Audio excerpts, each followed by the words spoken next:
Hello and welcome to this Guardian Live event. I'm Alex Hern, Technology Editor at The Guardian. We're just going to wait a few moments while people enter the platform. Bear with us. Okay, so there have been some big developments in AI recently.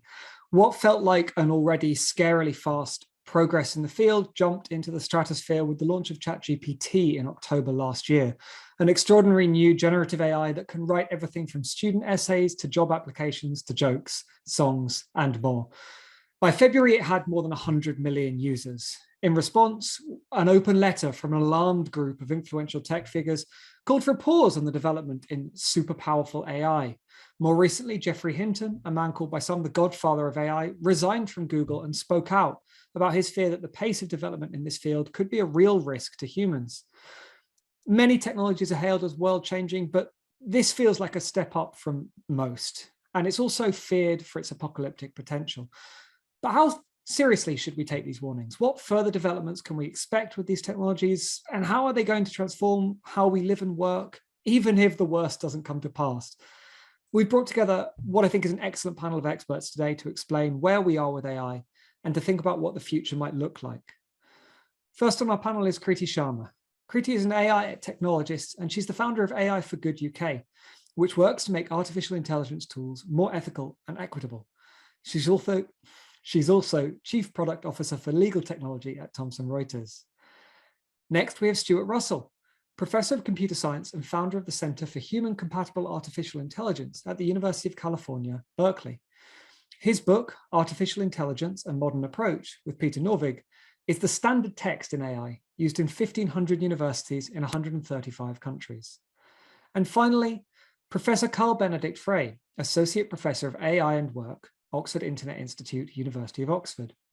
His co-authored influential report, The Future of Employment, estimated that 47% of American jobs were at risk of automation. Now, before I ask my first question, we'll be talking for around 40 minutes, but we do want to hear from you too.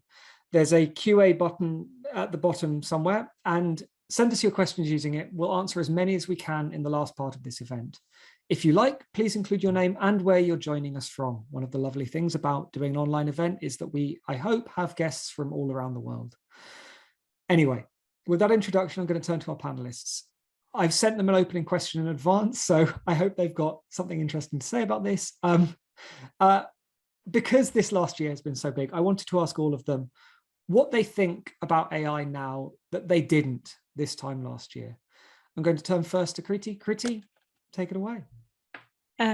Alex, for me, it feels the emotions of chills and thrills with AI are equally strong at this moment in time compared to a year ago, when the industry used to lean more towards, hey, we're very excited about the potential, or we're very nervous. And now we are seeing people who are creating this technology are using it, asking the questions about the safe use of it and regulations and adoption and impact on labor and new experiences and new business value creation all at the same time. So that has been, that balancing of asking the questions has been really a big deal. And this, we also see this in the applications that are being generated. Some of these are really bringing access to justice to many people, access to healthcare, foundational applications of AI for social good. And then we are also seeing the other extreme of increasing worries about misinformation, for instance. Stuart? So I think a year ago, the large language models were still mostly a curiosity, and they've gone from that stage to being candidates in some people's minds for general purpose AI or artificial general intelligence. In other people's minds, candidates for conscious entities. And that a few years ago, that was completely unexpected. Language models were useful tools for completion on when you're typing on your cell phone. They smoothed out the some of the errors in speech recognition. And that was about it. And I think nobody at that time thought that they would be candidates for artificial general intelligence. So that's been a huge change. The other thing I would say that's been a pleasant surprise in a sense about 8 or 9 years ago, when I was giving talks on this topic, I imagined an email exchange between a superior alien civilization, which sends an email to the human race, humanity@un.org, saying, you know, beware, we will arrive in 30 to 50 years' time. And humanity replies, humanity is out of the office. We'll get back to you as soon as we can, smiley face. And that's what it felt like, you know, 8, 10 years ago. No one was paying attention to these questions. And all of a sudden, I would say since the open letter, which was at the end of March, I think humanity is back in the office and realizing that there's a million emails they haven't paid attention to, warning them about these things. And now I think governments are trying to catch up. And that's a pretty positive development. Whether they'll actually do anything is another question. And Carl? I think it's fair to say that about a year ago, it felt that big tech was very much in power, in charge of the developments in the technology industry. They had the data resources, they had the computing power, they have the consumers and users locked into their platforms. And I think it's fair to say that that has become more shaky proposition these days. We've seen what happened with OpenAI and a host of other startups which have emerged in the field. We've seen what happened after Facebook's large language model was leaked and a variety of users jumped on it and improved it and tweaked it for various purposes using, you know, a bit of ingenuity, a bit of proprietary data, and all of a sudden it feels like, you know, these foundation models can be used with a whole range of players. Now, of course, it's important to remember that in the early days of the internet, we thought that would be a democratized affair as well, and it didn't turn out that way. But I think, you know, the sentiment around how safe these big technology companies actually are has very much changed over the past year or so. So before we leap any further, I've just realized that you all have AI in some part of your job titles. Stuart even has a book in it, and we haven't really defined it. So I guess starting with Stuart, because you wrote a book called Artificial Intelligence, what should we be thinking AI is for this session? Because I think without some of this, we'll end up implicitly or explicitly talking about large language models, perhaps even simply just spending an hour about ChatGPT, which I'm sure all of us could do without deviating. But is that all of AI? Where do you draw the boundaries? So that's a great question. In fact, I spent several days at the OECD in Paris, the Organization for Economic Cooperation and Development, arguing about exactly what AI is and trying to convince them that they got the definition wrong. And they said, well, but we copied it from your textbook. And I said, no, actually, no, you didn't. You left out a whole piece of it. So I think the important thing to understand, AI is obviously about making machines intelligent. And for most of the history of the field, what that has meant is borrowing from notions of rationality in economics and philosophy, just systems that do the right thing, that act in ways that can be expected to achieve their objectives. You know, so if you tell your self-driving car you want to go to the airport, you don't expect it to drive to the supermarket instead. That wouldn't be intelligent. And so you hope that it gets to the airport quickly and safely and so on. So that's a pretty common sense notion. And so AI is a task. It's like physics is the task of understanding the universe, and biology is the task of understanding life. You don't think, okay, I'm going to go out and buy some biology, right? But there's this constant conflation between AI as this task of understanding and creating intelligence and the specific byproducts that spin out every so often. So back in the 1980s, the spin out, the byproduct was expert systems, which are large collections of rules that could be used to carry out various sort of knowledge-based tasks. And out there in the media, expert systems and AI were conflated. So you could go out and buy some AI, basically. And now large language models are being described as that, that is AI, right? ChatGPT is an AI, and AI is conflated with large language models. But large language models actually ignore almost everything we've learned about AI in the last 75 years.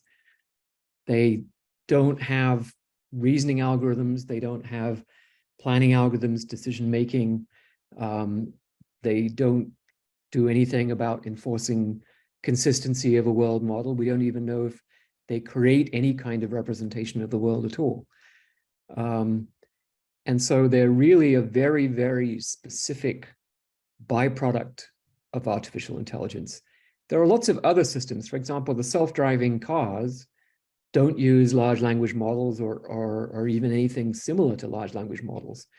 They use some deep learning for the perception side, so seeing the road signs, the pedestrians, the other vehicles. And they use various techniques, but something more similar to a chess program for deciding what to do. In other words, they project forward in time, here are the things I could do, here are the things the other cars are likely to do, here's what that pedestrian's going to do, and then choosing the best course of action based on safety and making progress to the destination and so on. So there are many, many different techniques developed in AI, and they're used for different applications. Large language models just happen to be the one that has sort of smacked the public in the eye. And so I can't go to a breakfast or a lunch or a dinner party without people wanting to talk about ChatGPT. It drives me up the wall. Ruti, when you're asked about AI and are desperately trying to turn the conversation away from ChatGPT, how widely do you draw that? So yeah, Stuart gave an absolutely fantastic and perfect explanation in many ways. What we're seeing now, Alex, is this nounification, if that's a word, right, of AI, where I hear conversations like, oh, I was talking to an AI for an hour trying to find me an apartment in Florence. Well, that person was me. But it's we've sort of personified these technologies to a large extent, and so that view of the world of an entity you're talking to and conversing with has captured the imagination for the most part. But that said, we see applications of AI in all different sort of formats, right? Whether it's extracting information from vast amounts of data, it's predicting next best actions, it's looking at lots of different forms of cognitive functions that humans might be associated with typically. What's important though is, or at least I in a lot of work that I've been doing with the teams and driving trust and clarity and explainability and transparency, is about identifying when there is AI involved versus not, because we are increasingly seeing just lack of clarity for the users. They don't necessarily know the extent of the way we're working and developing these systems. And one of the points Stuart mentioned, I want to drill down a bit more on, is we used to have tasks designed or jobs identified for an AI to do. You are supposed to do that, and this is what you're designed to do. And now that task of giving it a role is down to the users, and that's what we're seeing in the prompt engineering world. Right? You don't have to know AI. You don't need to be a technologist or any of us on this call to be able to create a version of an intelligence and give it a role and give it a task and ask it to go along. And that's sort of new forms in the ability to spin up new instances and avatars of it essentially is quite a new thing. Carl, do you want to throw your own instance of an AI definition in here? Well, I'm afraid I don't have a better definition than the man who wrote the most wonderful introductory textbooks to the field. But I, broadly speaking, regard AI as a field of computer science, aiming to build thinking machines, and that used to be quite a broad church, although the power within that church has shifted over time. Steve had mentioned expert systems used to have their time.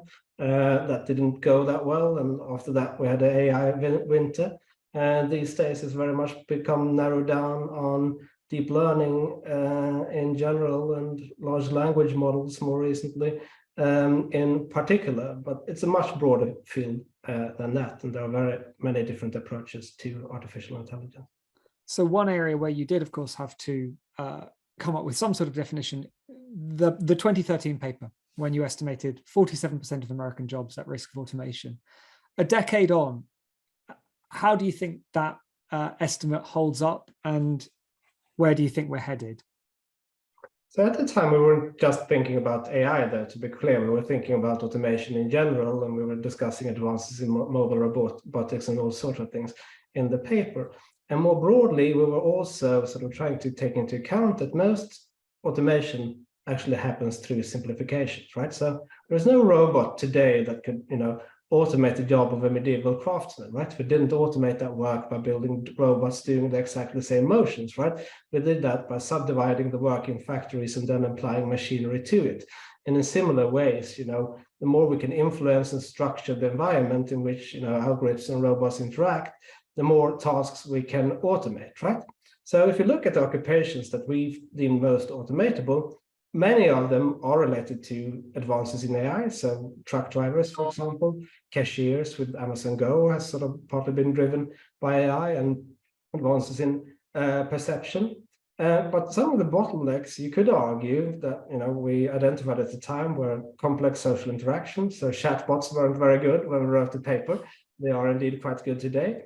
Creativity, you could argue about that as well. But I would say that at the moment, though, ChatGPT is not a pure automation technology, right? What it does is more, it reduces barriers to entry in a host of professions, right? So I like to compare it more to something like the impact that Uber had on taxi services, right? So all of a sudden with GPS technology and the Uber platform, knowing the name of every street in London or New York was no longer a very valuable skill, right? And with the platform, basically anybody with a driver's license could enter the taxi services industry and compete with taxi drivers. And the consequence of that was more people working in taxi services, but lower wages for incumbent drivers. And I think, if you're not a great writer, well, GPT-4 can make you quite a decent writer, and all of a sudden you can compete with somebody who's fairly good at writing, such as journalists, not so much academics, in that regard maybe. Or if you're very good coder, well, ChatGPT or other technologies can help you with that, and reduces barriers to entry that way. So I think if the question you want to ask yourself is how susceptible are jobs to automation, I think it's quite a different question from asking the question which many are asking now, is how exposed is your job to ChatGPT? Because exposure doesn't mean automation. It means that you can use the technology for some of the tasks you're doing, but it's not at its current stage, at least, automating that work fully. Kriti, how do you think about well, I was going to say the risks of automation, but that's sort of the question. Is in the approaches that you take to AI, is automation, is enhancement with AI a risk or a benefit? It's both in many cases, as you'd expect, Alex. Yeah, and let's take the example, just building on Carl's narrative of automation levels that we're seeing. What's interesting this time around with advancements of this technology is it can do significant enhancement and automation of knowledge works. It's not only the more defined tasks of driving a car, for example, but also moving into the space of doing knowledge work, whether you're a lawyer or tax accountant, advisor, or accountant. You're seeing the bar of work that it's doing, the cognitive work increasing quite dramatically. For example, in the legal world, what we're also observing is huge amounts of productivity gain, for instance, right? So it's starting to operate at the level of some early career legal associates. These are the kind of people who would typically have to work until 2 or 3 a.m. in the early stages of their careers. And now it's a question, what time do they get back? It's also at times able to show its work, not necessarily the right sources or credible sources, but say, hey, I've done this research and here's a first draft that I can produce. It's really interesting in how much automation, augmentation of tasks it can do.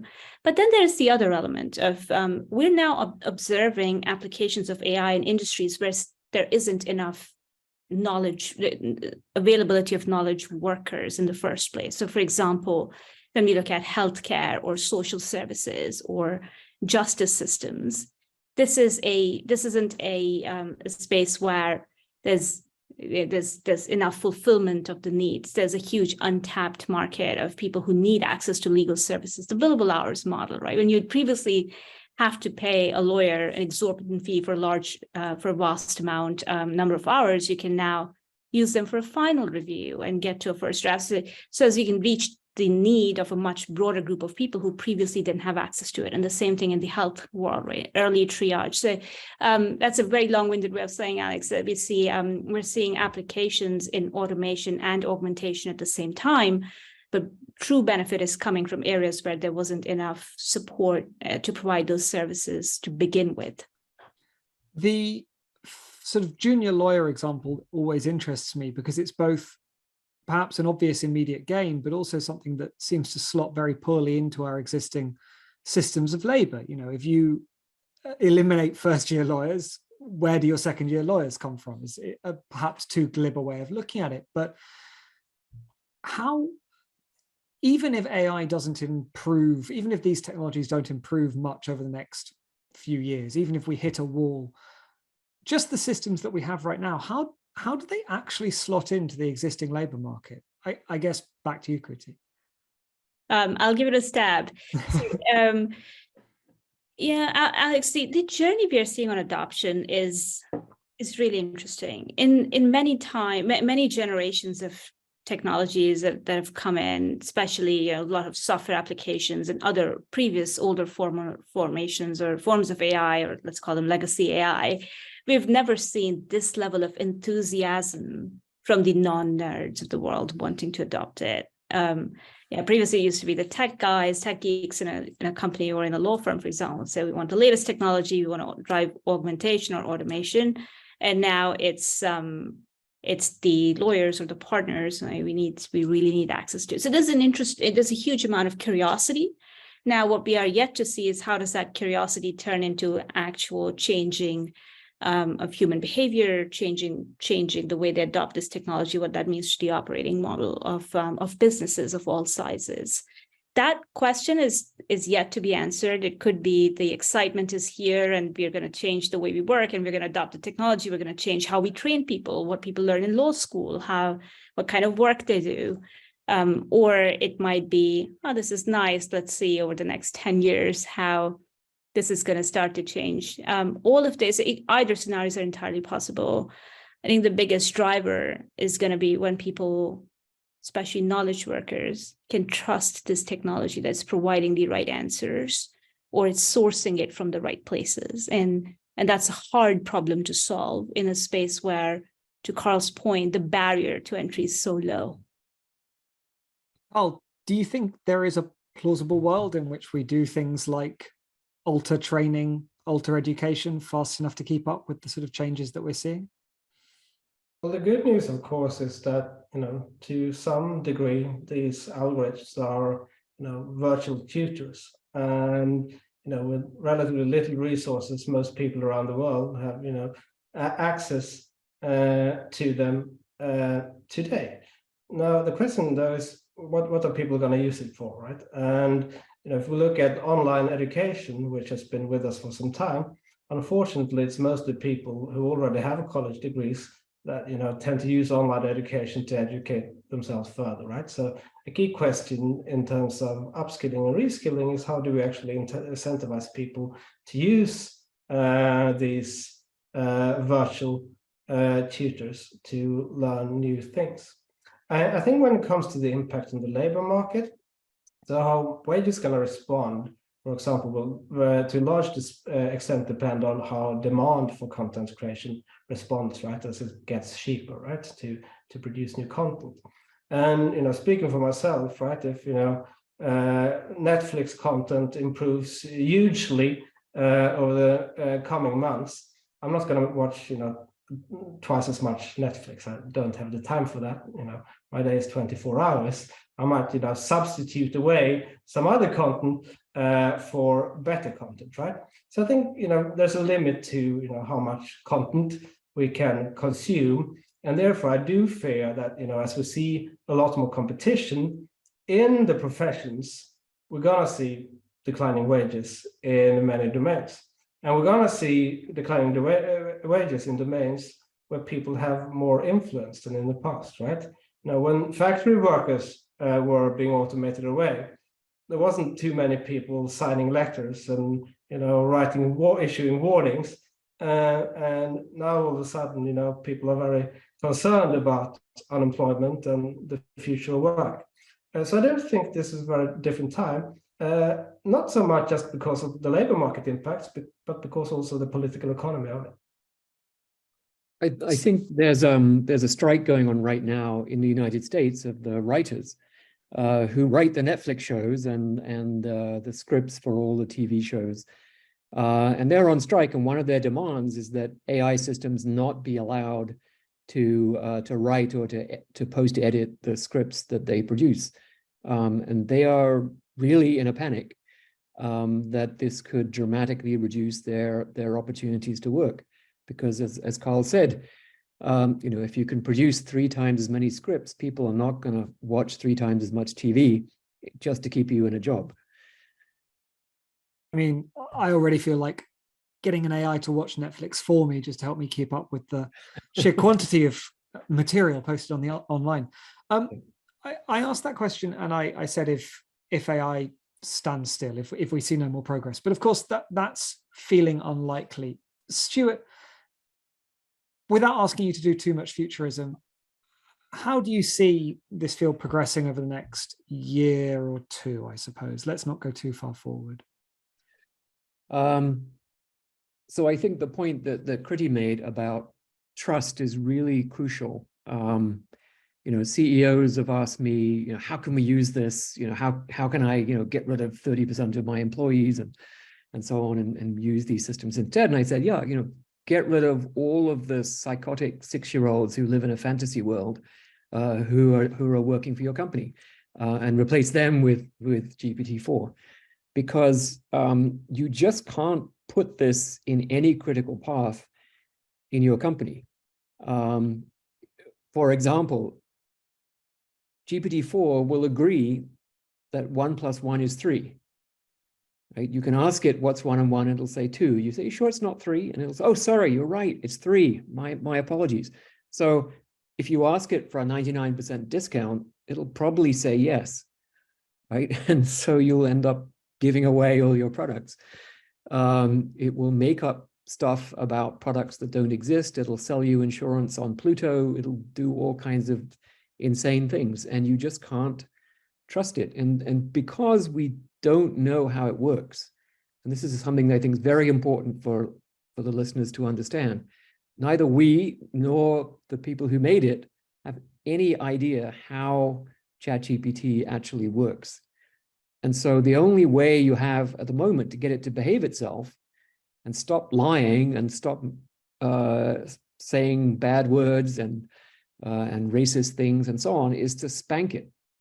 And they employ thousands of people whose job it is to spank it and say bad dog whenever it does that. And that gradually reduces the frequency of bad behavior. But if you have a dog, you know that it'll just keep peeing on the carpet no matter how many times you say bad dog. And that's what GPT-4 does. So you can't put it in any kind of critical path or high stakes application. And OpenAI actually says, do not use this in high stakes applications. So this will be, I think, right now, there are thousands of research groups and companies trying to figure out how do we force it to stick to the facts on the stuff that matters for my company. And one way actually is to sort of put it in this very ignominious role of simply being an interface to an underlying database that has the facts. And you sort of force it to refer to that database rather than trying to answer questions itself. So that's one technique that's emerging. But I think to really get systems that you can trust themselves is actually going to require different techniques. The way we've made these systems is by basically training them to imitate humans on, trillions of words of text. And, among those millions of humans who produce that text, there are many serial liars and racists and all kinds of people that you don't want the system to imitate. But it's all in there. And it also, when it doesn't know answers, it makes stuff up. And sometimes it just makes it up gratuitously. If you ask it about me, apparently ChatGPT currently thinks that I'm an advisor to the World Health Organization, which is completely false. And there's no reason for it to make that up. It's not as if there's a shortage of true information out there. So, so that'll be the one thing. But the longer term, I mean, I know you said don't be a futurist, but there are tens of billions of pounds a month going into startups whose stated purpose is to create artificial general intelligence, meaning systems that basically surpass human abilities on every possible dimension. That would be game-changing. And I assume that those people are not just wasting their money. They have good reason to think that there is a technological path to get there. And I think the way I think of the large language models is as a piece of the puzzle. They themselves won't lead to artificial general intelligence, but they're a piece of the puzzle. And everyone is trying to figure out, well, which piece, what shape is it, and what are the other pieces of the puzzle that we need to build the whole.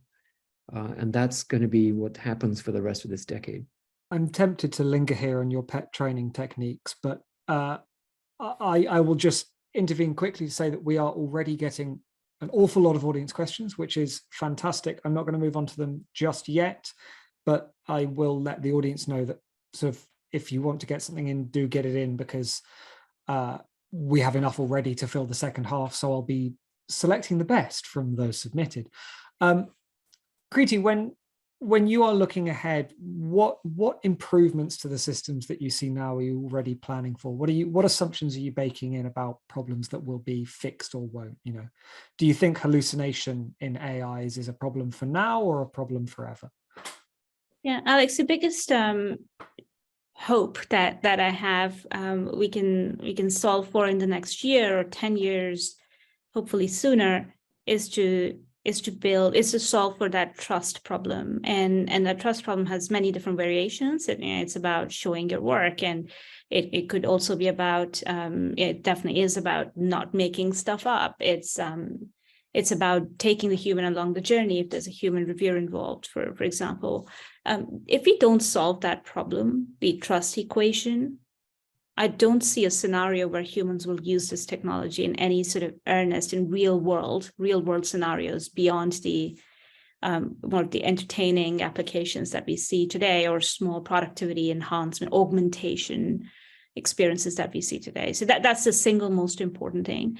What I am hoping we will see more of is interconnectivity of these tools and applications with more grounded, trusted sources of data. So, for example, when Stuart mentioned connecting to a database and feeding off information off of that, or connecting into systems APIs and learning to call those systems that are already audited or regulated, for example, those are really, really valuable experiences. We talk about, let's go back to the second-tier associate or lawyer persona. If we taught the AI to only feed information or take information from trusted legal research sources or case history that has been formed before to form an opinion rather than make that stuff up, then it would be a good lawyer. Otherwise, it would be just a lawyer who thinks he knows the answers but doesn't actually. So we need to really get to that solving the trust need. And the second ask I really have from the AI community is I hope we do better things with this technology this time round than just making people click more ads or getting Carl to spend more time on Netflix that he'd want to. There are enough real world problems out there that need solving. And so on some of those real world problems, there's a huge amount of interest from our audience on AI's impact on labor and skills, and perhaps on how it can help or harm huge swathes of society. Just picking a few, Ryan asks, as a writer and author, I wonder what hope there is for this specific profession, but also if there's any such thing as a future-proof career in AI. Freya from the EY Foundation in Manchester asks, what are the likely impacts of AI on the experiences of those already disadvantaged in the labour market, like young people trying to navigate an already ever-changing expectation of what their world of work will look like? Tony asks, what would you say to the proposition that the most likely outcome of this is simply more money in the pockets of shareholders without the lives of workers improving at all? That's 3 of literally 8 questions already on that general theme, but I think you can get a sense of our audience's concerns here. Carl, I want to turn to you first.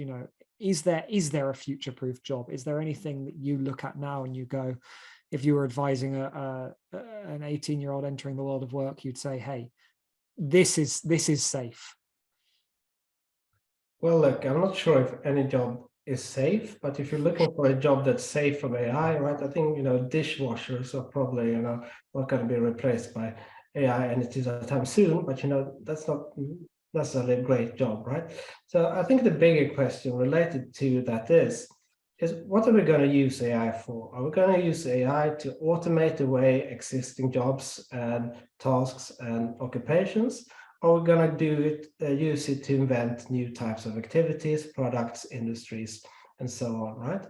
And if we don't use it for the latter, we're not going to be much wealthier and more prosperous and happier and have more jobs as a consequence, right? So if all we had done over the past 2 centuries was just, automate the work that, was done in Victorian Britain, right? We wouldn't be much richer today, right? We got wealthier by inventing new types of activities, new types of industries, right?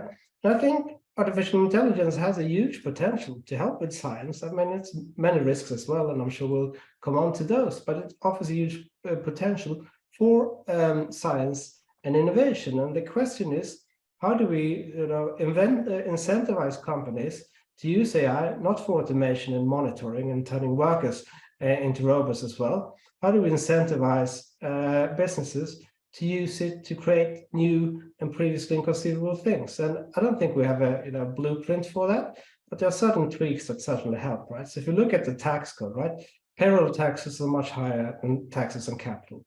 What does that mean? Well, that means that you incentivize businesses to invest in technologies that replace workers rather than technologies that save capital, for example. So I do think we need to think about our institutions and the kind of incentives they provide in shaping the trajectory of AI use, and that will also help us determine the future of work, which is not predetermined.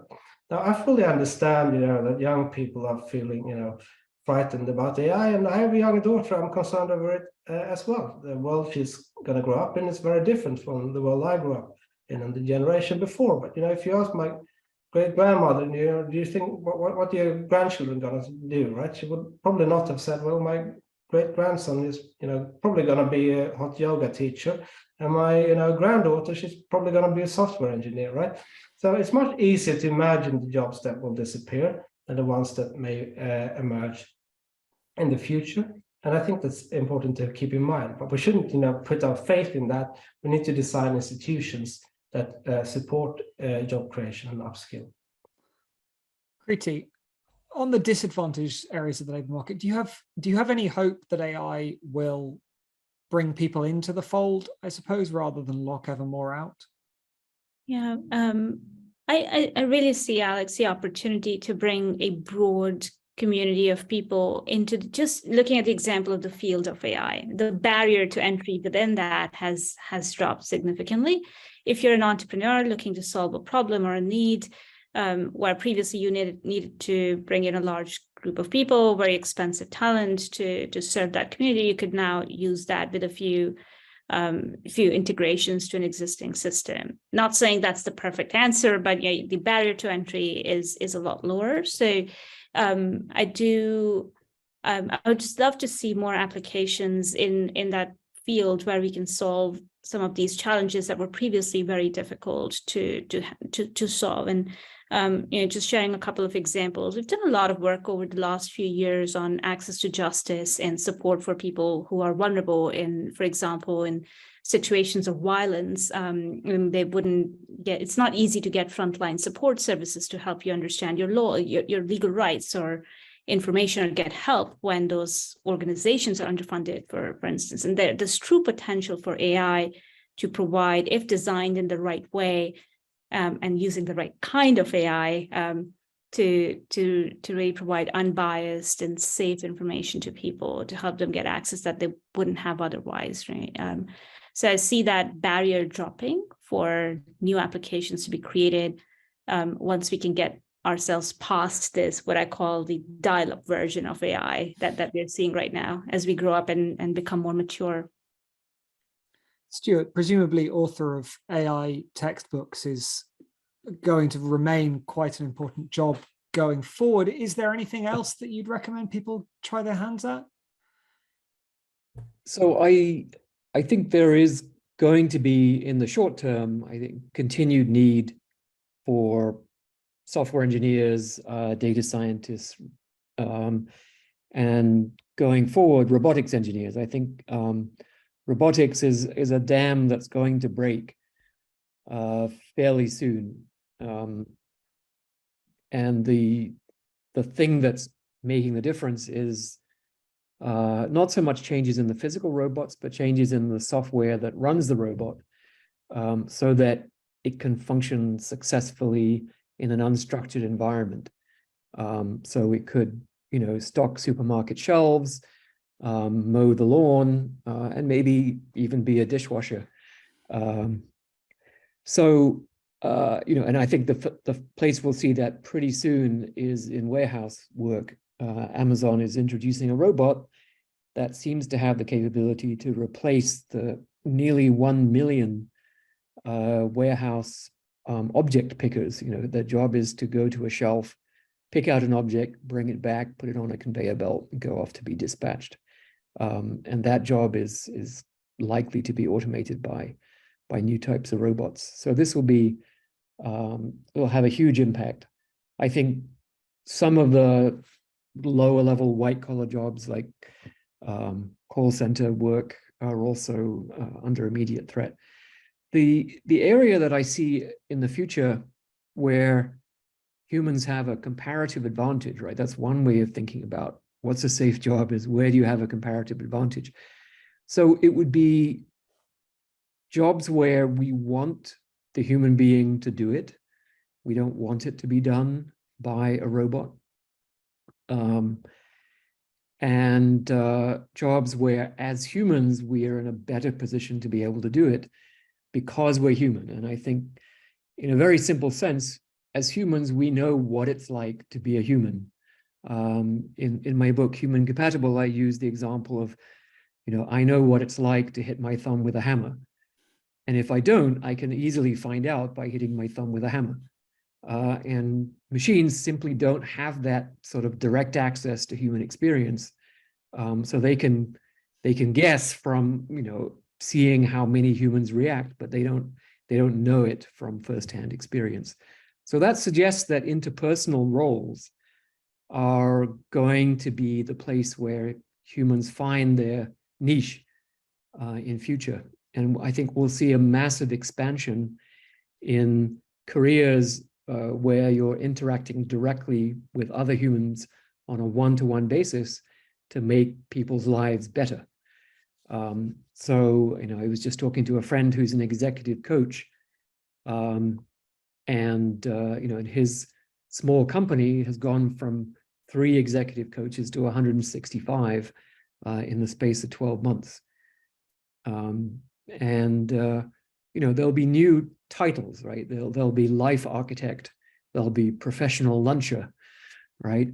Nobody wants to pay money to have lunch with a robot, right? But if if you're a charming, inspiring, delightful human being, and you can have lunch with someone and leave them feeling much better about themselves and much more positive about the future and so on, that will be a profession that will be in great demand.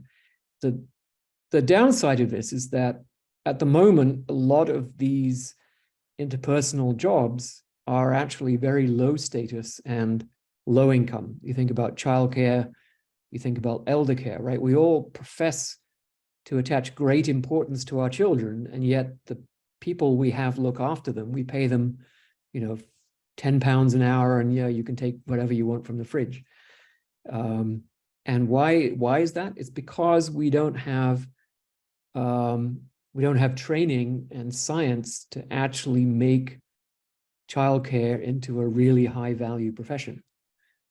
There are some people who are just naturally good at it, and they may get some relatively well-paid jobs, but we do not equip the vast majority of childcarers with a deep scientific understanding of how to do an amazingly good job at that, because we simply don't have that scientific understanding. We don't have an education system that could deliver it. So it's going to involve a big change in what our science enterprise is focused on. I think it's got to move much more towards the human sciences. And then our education has got to deliver the results of that to people so they can function in this new economy and be successful, add value, and so on. While we've been talking about the labour market, fully 1% of our entire audience has asked questions about AI regulation. So I think that's probably where we should go to next. Just to give you a smattering, Anne has asked, how can we regulate generative AI across international borders and jurisdictions? Errol asks, is there any international consensus on how to regulate the risks of AI? Timothy asks, what do we consider to be the greatest risk of unregulated AI globally? Tony asks, is our law and justice system prepared for AI today and tomorrow? I guess starting perhaps with Kriti, if you could speak to lawmakers around the world and say, hey, this is what you should focus regulatory efforts on, where would you direct them?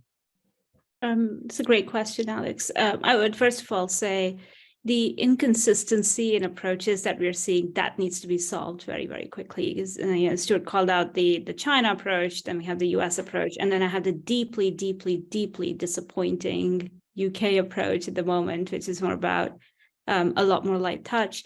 The first thing we need is just more coordination. There are great organizations that are starting to drive that. So that needs to happen. Clarity on what machines and systems can do versus cannot do, which is a maker's responsibility. So if I'm shipping and building a new AI product that helps communities who need access to justice or legal services, or who need to use it in social care examples, I must declare the use of that technology and what are the guardrails, where it works, where it doesn't work. I think we need to very rapidly also get a handle on the application, especially on generative AI. What are the underlying sources that it's using, and who owns those sources, and therefore what that means to the models themselves, and then where the boundaries are. And we might have to take different approaches to narrow versus more broader use cases of AI. So I know there's a lot in there, but these are some of the most important topics, going back to the point around building trust and solving the more immediate needs of people who are working in this field. As many of us who are creating this technology, we need those guardrails.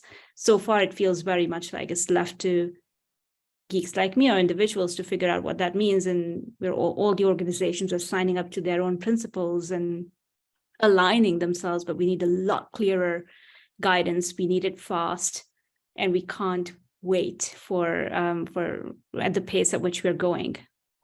Carl, if you had the ear of Rishi Sunak and you were talking him out of the light touch approach that we've had so far, what would you say he should get a bit more heavy-handed on? Well, I think we need to get a better grasp of what's going on, first of all. So banks, for example, we stress test them to see, what might happen to a bank during a time of financial crisis, right? We should, start to stress test all of these models that are being used. There should be greater transparency around sort of weird situations that people interacting with them might encounter. But frankly, I do think there's also a lot of things that we don't know yet, right? And it's not clear to me at all, to what extent something like, antitrust, which, is often used as something to reduce power of big tech companies, will work. It might, more democratize the use of these models. That might be good for innovation, but it's also going to make the field much harder to control. So I think it very much depends on what your objective is. But I think first of all, we should, make sure that companies are held accountable, that they report properly on what they're doing in training, the data sources being used, and so on. And that Kriti mentioned. And we're not going to be able to arrive at a blueprint before this technology is put into use, and it is already being put into use, right? But experimentation is part of innovation. It's part of making regulation work as well, and there's going to be some hiccups along the way, unfortunately. So I would argue that it's really important for governments to actually make a start on this, because the longer it goes on, the greater the economic power will be in the hands of those who are developing and wielding this technology. And already the tech industry is lobbying heavily against regulation. There are television ads in the US literally saying, don't regulate artificial intelligence, don't regulate the tech industry, just as there were when people were trying to introduce universal healthcare, and those television ads destroyed the possibility of universal healthcare in the US.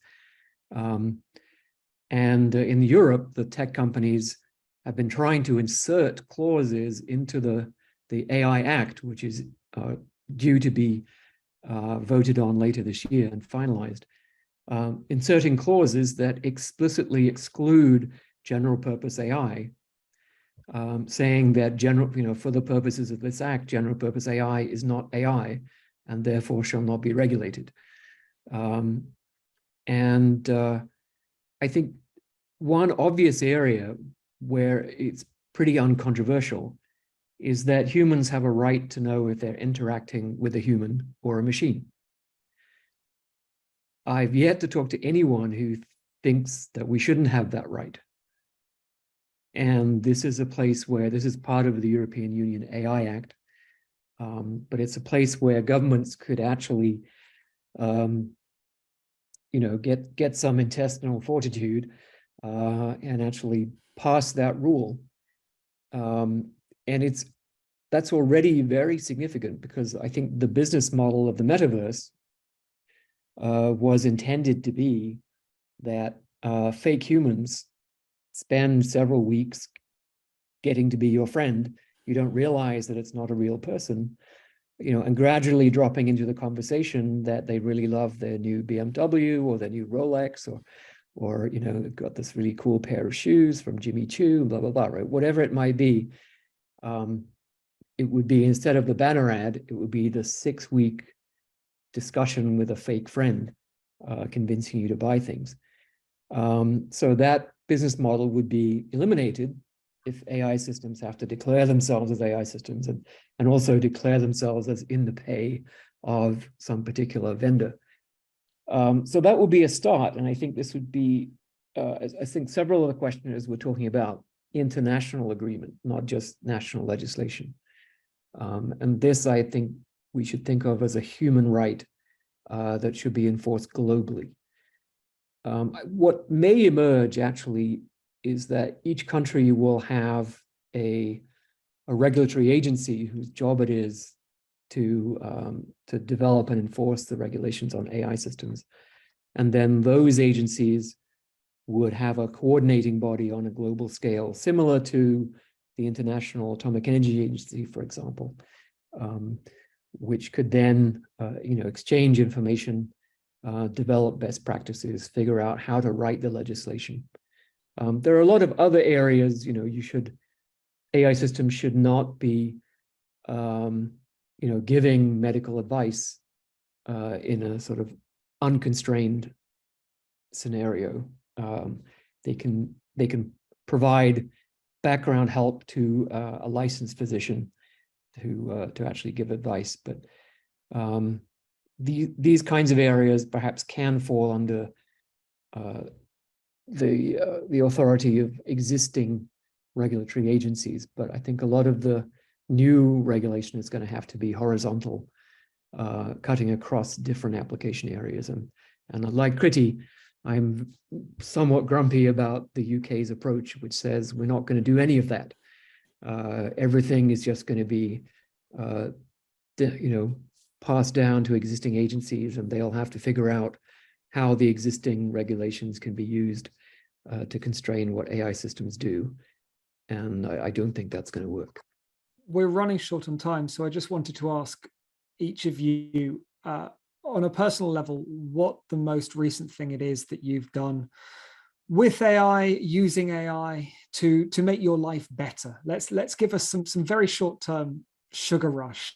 How have you improved your lives? Stuart? So I have a little flat in Paris that we got because I was there on sabbatical for a long time, which means I have to pay taxes in France, and I use machine translation to help me do that. The English is a very good translation, but I don't understand the English either. But it's certainly been a big help in that area. Carl?